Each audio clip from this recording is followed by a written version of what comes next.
காவிய தமிழை கம்பர் தந்தார், கவிதை தமிழை இளங்கோ தந்தார், வாழ்வியல் தமிழை வள்ளுவர் தந்தார். அதில் இருந்து பிறப்புக்கும் எல்லா உயிர்க்கும் தான் உங்கள் வழிகாட்டி வாசகம் என்ன இந்த தமிழ்நாட்டிற்கு வெற்றி தலைவர் ஒருவர் தான் சொல்லி தந்தார். அண்ணன் சொன்னது போல விசில்ஸ் வந்துருச்சுன்னு ஓடி போய் பொதுச் செயலாளர்கிட்ட முதல்ல நான் தான் சொன்னேன். எழுந்து இருவரும் வெளியே வருவதற்குள் அடுத்த படம் வந்தது. இன்னும் தொட்டுவிடும் தூரத்தில் வெற்றி வருகிறது. அதை வாங்கி தரப்போகிற வெற்றி தலைவர் வருகிறார். வருங்காலம் வருகிறது. தமிழ்நாடு வருகிறது. நாளைய தீர்ப்பு வருகிறது. இதோ வெற்றி தலைவரின் தாமரை.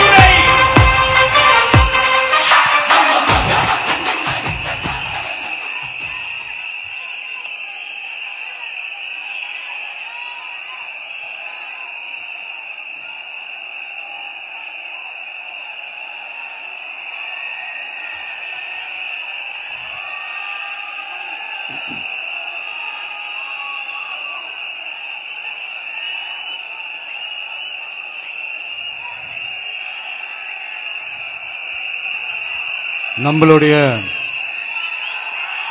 இந்த அரசியல் பயணத்தில் மிக மிக மிக முக்கியமான ஒரு காலகட்டத்தில் நாம் இருக்கிறோம். நான் ஏன் இதை இவ்வளவு அழுத்தமா சொல்றேன் அப்படின்னா,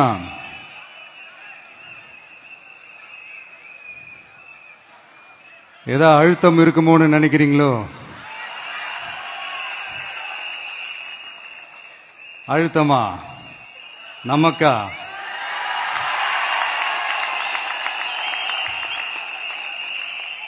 இந்த அழுத்தத்துக்கெல்லாம் அடங்கி போற ஆளா இந்த ஆளு? இந்த மூஞ்சா பார்த்தா அப்படியா தெரியுது உங்களுக்கு?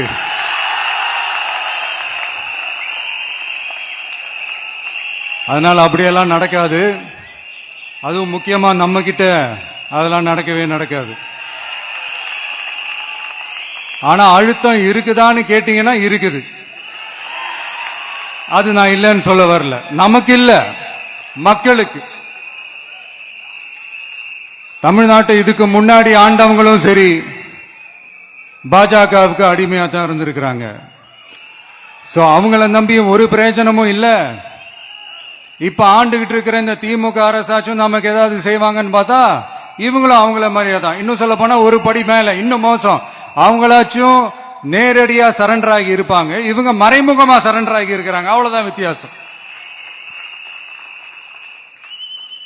அதனால நீங்க பாத்தீங்கன்னா அவங்களோட அந்த வேஷம் கலைஞ்சிடக்கூடாதுன்றதுக்காக இந்த கலர் கலரா கவர்ச்சிகரமான இந்த அறிவிப்புகள்லாம் வெளியிடுறாங்க. நோட்டீஸ் பண்ணிருப்பீங்கன்னு நினைக்கிறேன்.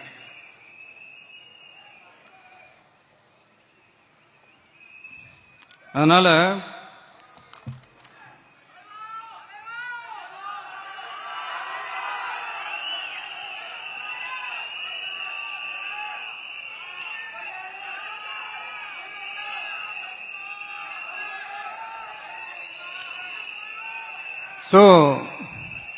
இவங்க எல்லாரும் இப்படியே இருக்கிறாங்களே, நமக்காக உண்மையா உழைக்கிறதுக்கு யாராச்சும் வந்துட மாட்டாங்களா அப்படின்னு மக்கள் ஒரு விதமான அதை வெளியில சொல்ல முடியாத ஒரு அழுத்தத்தில் இருக்கிற நேரம் இது. மாத்தி மாத்தி ஓட்டு போட்டு ஏமாந்து அவங்க இப்ப நம்மள நம்புறாங்க. நம்மளுடைய இந்த தமிழக வெற்றி கழகத்தை இந்த விஜய் கூட நிப்பான்னு நம்புறாங்க.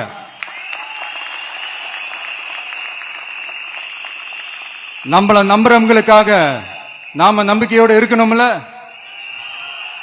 அப்படின்னா இது முக்கியமான மிக மிக மிக முக்கியமான ஒரு காலகட்டம் தானே. அதனாலதான் அவ்வளவு அழுத்தமா நான் சொன்னேன். இந்த தேர்தல், இந்த கூட்டணி, இதெல்லாம் பத்தி நிறைய இந்த ஹேஷியங்கள் ஜோஷியங்கள் எல்லாம் நடந்துகிட்டு இருக்கு இல்லையா?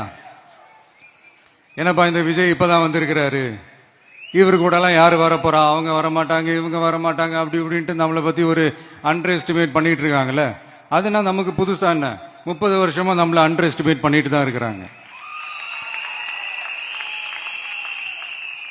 ஆனா மக்கள் கரெக்டா நம்மள எஸ்டிமேட் பண்ணி ரொம்ப அழகா, ரொம்ப அக்கறையா, ரொம்ப தெளிவா, ரொம்ப தீர்க்கமா நமக்குன்னு ஒரு இடத்தை கொடுத்திருக்கிறாங்கல்ல. எப்படி? என் கேரியரின் உச்சமான ஒரு இடத்தை கொடுத்திருக்கிறாங்கல்ல. அதை இந்த நாடே பார்த்துக்கிட்டு இருக்குல்ல. ஏன் அப்படி எனக்கு அந்த இடத்தை கொடுக்கணும்? ஏன்னா இந்த விஷயம் நம்ம பிள்ளையாச்சே, நம்ம அண்ணனாச்சே, நம்ம தம்பியாச்சேன்னு சொல்லி அவங்க மனசுல அப்படி தோணுது. அதனாலதான் நமக்கு அப்படி ஒரு இடத்தை கொடுத்து உள்ளன்போடு அள்ளி நம்மள அரவணைச்சுக்கிட்டு இருக்கிறாங்க. அப்படி நம்மள நம்புறவங்களுக்காக நாம உழைக்கிறது அது ஒரு பழக்கமாகி இப்ப அதுவே என்னுடைய ஒரு ஒரிஜினல் கேரக்டராவே மாறிடுச்சு. இத்தனை வருஷமா இருக்கிற அந்த உழைக்கிற குணம் அது எப்படி மாறும்? அதெல்லாம் மாறவே மாறாது. அரசியலுக்கு வந்ததுக்கு அப்புறமும் சரி, ஆட்சி அதிகாரத்துக்கு வந்ததுக்கு அப்புறமும் சரி, ஒன்னே ஒன்னு சொல்ற, எழுதி வச்சுக்கோங்க. இதுக்கு முன்னாடி இருந்தவங்க மாதிரியோ இல்ல இப்ப இருக்கிறவங்க மாதிரியோ ஊழல் செய்யவே மாட்டான்.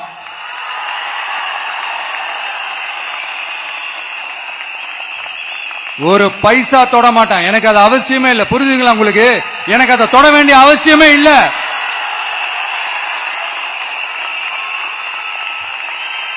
ஒரு துளி ஊழல் கரை கூட படியவே படியாது, படியவும் விட மாட்டான். நீங்க கேட்கலாம், இது என்ன சினிமாவா? இது என்ன முதல்வன் படமா? ஒரே நாள்ல வந்து இவர் எல்லாத்தையும் கிளீன் பண்ணிடுவாரான்னு நீங்க கேட்கலாம். ஓகே, பிராக்டிகலா அது பாசிபிள் இல்லதான். But it is a process, right? It is a process. இப்படி எதுக்குமே ஆசைப்படாத ஒருத்தன் அரசியலுக்கு வரான் அப்படின்னா, அவன் கண்ணு முன்னாடி ஏதாவது ஒரு தப்பு நடக்குது அப்படின்னா, அவன் கண்ணு முன்னாடி ஏதாவது இந்த மாதிரி ஒரு ஊழல் நடக்குது அப்படின்னா, அதை பார்த்துக்கிட்டு அவன் சும்மா இருப்பான்னு நினைக்கிறீங்க?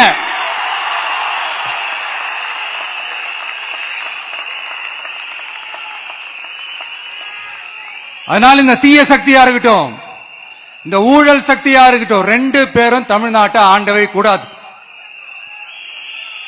அப்படிப்பட்ட இந்த கட்சிகளை உண்மையா தில்லா எதிர்க்கிற அந்த கட்ஸும் கெத்தும் நம்ம கிட்ட மட்டும்தான் இருக்கு.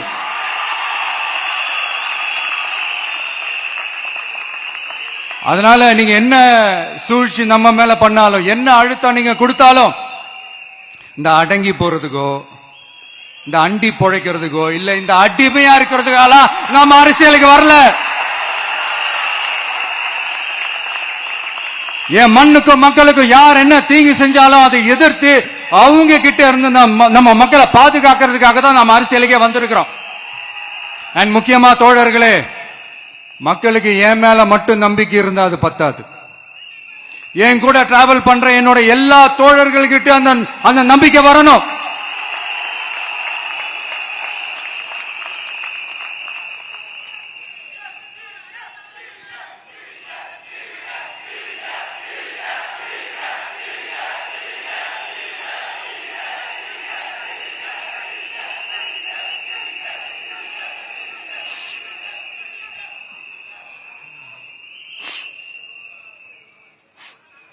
அந்த நம்பிக்கை இல்லைன்னு நான் சொல்ல வரல, இருக்குது.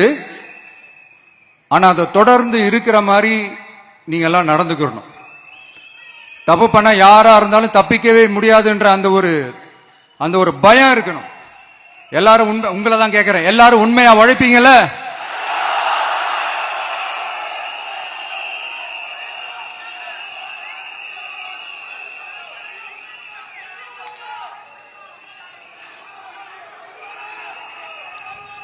யாருக்காகவும் எதுக்காகவும் நம்மளோட அரசியல காம்ப்ரமைஸ் பண்ணிக்கவே கூடாது. செய்வீங்கல்ல?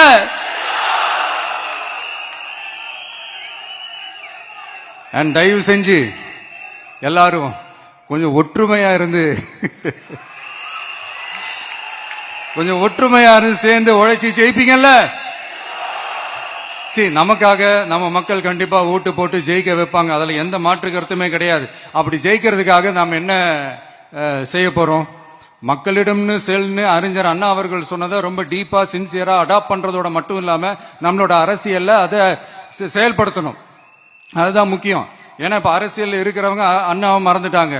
அண்ணா ஆரம்பிச்ச கட்சியும் அண்ணாவை மறந்து சுயநலமா மாதிரி பல வருஷம் ஆச்சு. அண்ணா பேர்ல இருக்கிற கட்சியும் அவரை மறந்து பல வருஷம் ஆச்சு. ஆனா நாம அவரை மறந்துடக்கூடாது. மக்கள் கிட்ட போகணும், மக்களோட மக்களாவே இருக்கணும், மக்களுக்காகவே இருக்கணும். அதுக்காக நாம என்ன செய்ய போறோம், என்னெல்லாம் செய்ய போறோம், அதுக்காக தான் இந்த மீட்டிங். ஆரம்பிக்கலாமா? இந்த ரெண்டு கட்சிகள், ஆண்டு கட்சியா இருக்கட்டும், இப்ப ஆள்ற கட்சியா இருக்கட்டும், அவங்கள பொறுத்த வரைக்கும் பூத்னா என்ன தெரியும்ல? அவங்கள பொறுத்த வரைக்கும் பூத்னா கள்ள ஓட்டு போடுற இடம். ஆனா நமக்கு, நம்ம டிவிகேவுக்கு அது ஒரு ஜனநாயக கூடம். அங்க ஜனநாயகம் திருடுறாம நம்ம பாத்துக்கணும். ஒவ்வொரு ஓட்டையும் நம்ம பாதுகாக்கணும். எப்படி பாதுகாக்கிறது? ஒவ்வொரு வீட்டில் இருக்கிற ஒவ்வொரு ஓட்டும் நமக்கு தானே ஃபர்ஸ்ட் கன்ஃபார்ம் பண்ணுங்க. எனக்கு தெரிஞ்சு தமிழ்நாட்டில் ஒரு 2.25 கோடி ரேஷன் கார்டுகள் இருக்கும்னு நினைக்கிறேன். அவங்க எல்லாரும் வேற வேற எந்தெந்த கட்சியில இருந்தாலும் கட்சி வேறுபாடு எல்லாத்தையும் தாண்டி இந்த விஜய் அவங்க வீட்டுல ஒருத்தனா வாழ்ந்துட்டு இருக்கான். அவங்க என்ன அவங்க குடும்பத்துல ஒருத்தனா பாத்துக்கிட்டு இருக்கிறாங்க.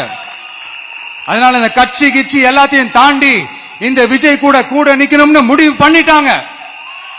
அதனால அப்படி முடிவு பண்ண அவங்கள பாதுகாப்பா பூத்துக்கு கூட்டிட்டு வாங்க.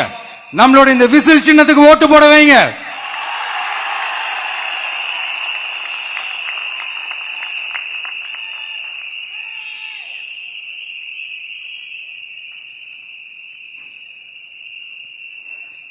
ஒன்றியம், நகரம், பேரூர், பகுதி, கிளைன்னு இங்க வந்திருக்கிற நம்மள எல்லார் நிர்வாகிகளும் தான் நம்ம கட்சியினுடைய ஆணி வேர். நீங்க எல்லாரும் சுதந்திரமா செயல்படணும், சுதந்திரமா செயல்பட விடணும்.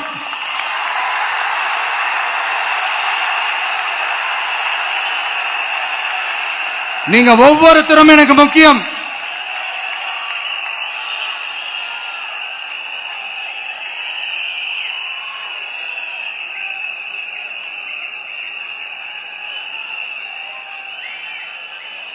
நீங்க தான் நம்மளுடைய இந்த BLAs பூத் லெவல் ஏஜென்ட்ஸோட களத்தில் நின்று வேலை பார்க்க போற ஃப்ரண்ட் லைன் வாரியர்ஸ். இப்ப நடக்க போறது வெறும் எலெக்ஷன் கிடையாது, இது ஒரு ஜனநாயக போர். இந்த டெமோக்ராட்டிக் பேட்டில லீட் பண்ண போற கமாண்டர்ஸ் நீங்க தான்.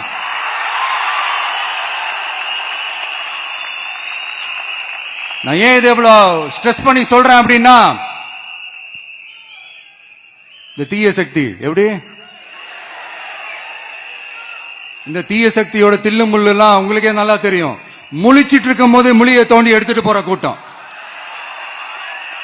அதனால கொஞ்சம் ஜாக்கிரதையா இருக்கணும். நம்ம எலெக்ஷனுக்கு இன்னும் 3 மாசம் தான் இருக்குது, அவ்வளவு கூட இல்லைன்னு நினைக்கிறேன். இந்த 3 மாசத்துல நீங்க செய்ய போற அந்த களப்பணியில தான் நம்மளுடைய வெற்றியே இருக்குது.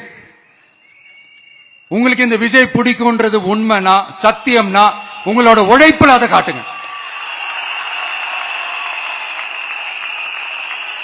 அப்புறம் நாங்க அறிவிக்க போற வேட்பாளர்களுக்கு நீங்க உங்களுடைய முழு ஒத்துழைப்பை நீங்க கொடுக்கணும். கொடுப்பீங்க தானே?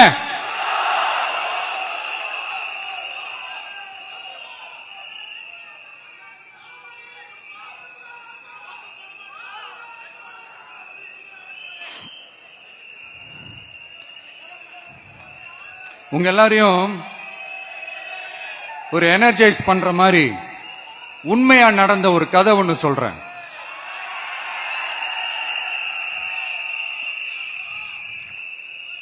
சொந்த நாட்டையே ஒரு கூட்டம் அபகரிக்குது. சொந்த நாட்டிலேயே இருக்க முடியாத அளவுக்கு ஒரு நெருக்கடி ஏற்படுது. சோ வேற வழி இல்லாம அந்த நாட்டை விட்டே வெளியே போய் வேற ஒரு இடத்துக்கு போய் காடு மலை அப்படி இப்படின்னு சுத்தி மறைஞ்சு வாழ வேண்டிய ஒரு சூழ்நிலை ஏற்படுது.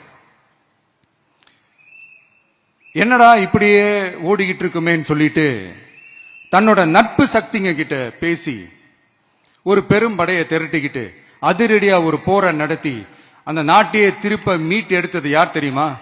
நம்ம கொள்கை தலைவர்களை ஒருத்தரான ராணி வேலு நாச்சியார் அவர்கள் தான். அவங்களுக்கு அந்த நட்பு சக்தியா கூட இருந்து உழைச்சது சின்ன மருது, பெரிய மருது, சையது கார்கின்னு சொல்லிட்டு அந்த 3 பேரும் தான். ஆங்கிலேயர் படை, ஆற்காட்டு படை மாதிரி அந்த 2 பெரும் படையை அடிச்சு துவம்சம் பண்ணிட்டு அந்த நாட்டையை திருப்பி மீட்டு எடுத்தது வேலு நாச்சியார். அன்னைக்கு இருந்த ஆங்கிலேயர் படை, ஆற்காட்டு படை மாதிரி இன்னைக்கு என்னென்ன படை இருக்குதுன்னு உங்க எல்லாருக்குமே நல்லா தெரியும். அதனால அந்த 2 படை மட்டும் இல்ல, இன்னும் எத்தனை படை வந்தாலும் எதிர்த்து நின்று ஃபேஸ் பண்றதுக்கு ஒரு நல்ல தலைமையும் இத்தனை சக்திகள் என் கூட இருக்கும் போது இத்தனை சின்ன மருது, இத்தனை பெரிய மருது, இத்தனை சையது கார்கிகள் என் கூட இருக்கும் போது நம்ம நாட்டை நம்மளால மீட்டெடுக்க முடியாதா?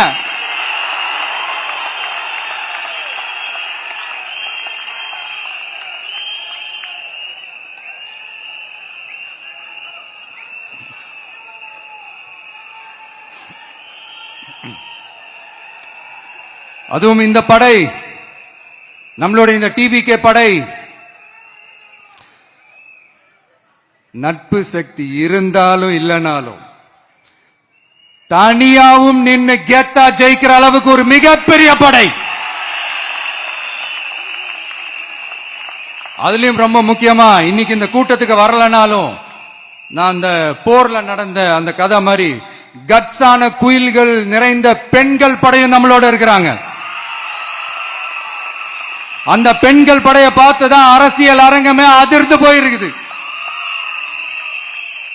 அதனால எல்லாரும் ஒரு நிமிஷம் எனக்காக எந்திரிச்சு நில்லுங்களேன் ப்ளீஸ். நான் சொல்றதை கொஞ்சம் ரிப்பீட் பண்ணுங்க. இந்த 2026 சட்டமன்ற தேர்தல்ல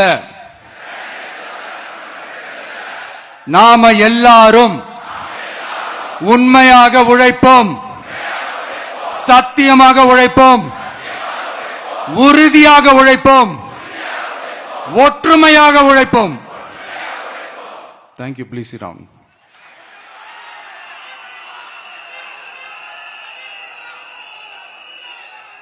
உங்களோட இந்த வார்த்தையை நான் மனப்பூர்வமா நம்புறேன். நான் ஏற்கனவே சொன்ன மாதிரி இந்த வரப்போற தேர்தல் இதுவரைக்கும் தமிழ்நாடு பார்த்திராத ஒரு வித்தியாசமான தேர்தல். நம்மளுடைய படை வரிசையும் அப்படிதான், ஒரு பவர் பேக்ட் ஃபோர்ஸ். இவ்வளவு நாள் இதை நாம மட்டும்தான் சொல்லிக்கிட்டு இருந்தோம். இப்ப கொஞ்சம் கொஞ்சமா அதை வெளியில சொல்ல ஆரம்பிக்கிறாங்க. என்னடா இந்த விஜய் கூட இருக்கிற போர்ஸ பார்த்தா சாதாரண போர்ஸ் மாதிரி தெரியல, மிலிட்டரியோட பெரிய போர்ஸா இருக்குது, வரப்போற எலெக்ஷனை கணிக்கவே முடியல, அப்படி இப்படின்னு சில குரல்கள்லாம் கேட்க ஆரம்பிக்குது. கணிக்கவே முடியலன்னு அவங்க வேணா சொல்லலாம், ஆனா மக்கள் ஆல்ரெடி கணிச்சு முடிச்சுட்டாங்க. அவங்க மனசை நல்லா புரிஞ்சு வச்சிருக்கிற நமக்கு அது நல்லாவே தெரியும். அதனால இந்த எலெக்ஷன் ரிசல்ட்டுக்கு அப்புறம் இந்த தீய சக்தி கிட்ட இருந்தோம், இந்த ஊழல்வாத அடிமை சக்தி கிட்ட இருந்தோம் தமிழ்நாட்டை மீட்டுட்டோம்னு உறுதியா அறிவிப்போம். அதுல என்ன மாற்று கருத்து கிடையாது. அதனால என் நெஞ்சில் குடியிருக்கும் தோழர்களே, தோழிகளே,